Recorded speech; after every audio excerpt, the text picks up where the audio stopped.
What's up? This is Kalina from the United States and me, Jan, from Germany. And we're back. For a long time, huh? Yeah, it's been a while since we had a nice sit-down video like this. If you've been following along, you know that we took some travels to Mexico as our detour on the way to the USA. So now we're coming at you with our highlights of the USA and Jan's very first time in America. It was difficult for us because of the situation right now worldwide, but we sneaked into the US. Okay, we didn't do anything illegal.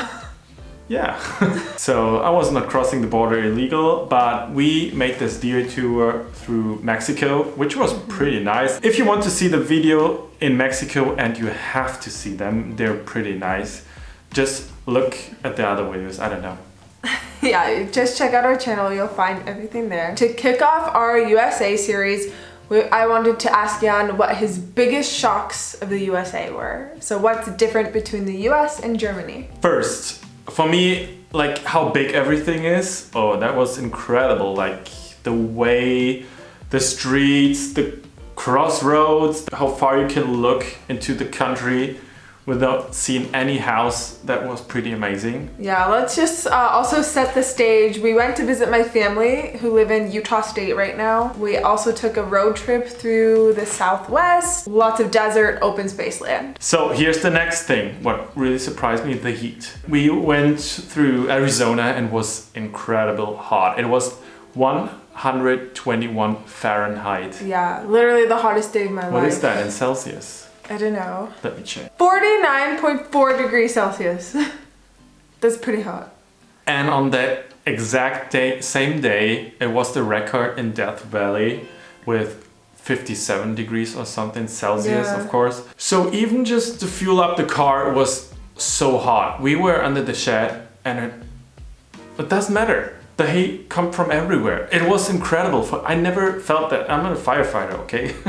So actually I'm used to it, but not when it's not burning, okay? So it was pretty hot there. During the road trip, I figured something out that driving on the highway isn't fun. Okay, sorry, it's not the Autobahn. I really like the Autobahn more than the highway. You can only pass on the left side, then you have to go back to the right side. Okay, technically that's the law in the US too. Well, I didn't see that. Like everyone was passing you on the left side, on the right side. Even the trucks were passing you with 130 kilometers per hour, which is like more than 80 miles. It Yeah, was it's kinda incredible. scary. It was scary. It was weird for me, like driving on the highway. I was like, and especially this little fella here, she was like, they don't know anything about distance. Like I think Oh my gosh. we had the Do you want best to get in a driving fight school. again? Well, we're the better driver here, so. No, you're not. You just don't know how to drive in the Wild West. People don't really, they don't take care about having distance to other cars. They come so close, passing on the left side, on the right side. And yeah, even there was a highway patrol, like he was driving in front of me and then literally with no distance, he was just passing to the exit. I was like, Well, when you have what is 8 lanes going of on traffic, you gotta move over. here? No, so I really don't like the highways. But what I really like in the cities, I think that Americans are more cautious driving in the cities than here. The people are more aggressive here in Europe. So that's the completely opposite in my, like, what I think. Cities, yay, highways, nay. The next shocking thing for me was I never saw a pedestrian. It was weird for me. Like at some point I was like, it was really surprising to see a pedestrian like in the middle of nowhere. But that's a good thing. So the sidewalks are pretty clean in your area or where the areas I have been. The suburbs. Yeah, so it was pretty clean. Maybe in downtown, of course, you saw some pedestrians, but that was not common. So that was pretty weird for me. You pretty much drive everywhere in the US if you're not in a main city.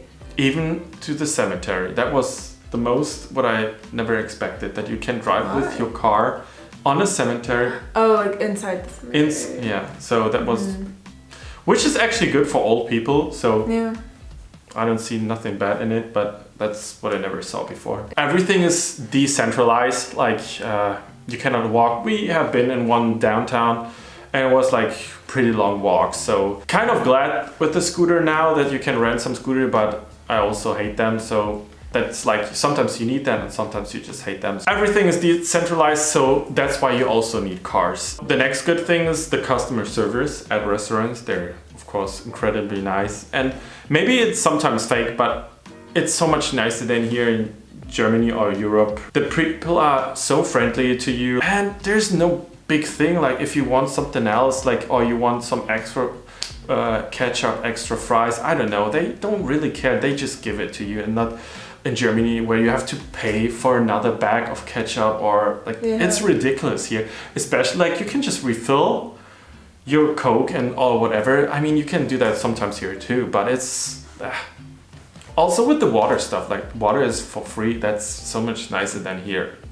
Sorry, Germany. You also notice how like talkative the waiters were? Yeah. Like, you know, get to know their whole life story, and then they ask all these personal questions about you. So everyone was asking like how he got here, what he's doing, and it was really funny to see that. Yeah. What I really like is the diversity in the restaurant / food industry. I don't know, like fast food. So we have like, obviously there's McDonald's and Wendy's, like fast food restaurants, but then there's a lot more that are kind of, I don't know, I like to think of them in between, like a fancy sit-down restaurant where a waiter comes and waits on you.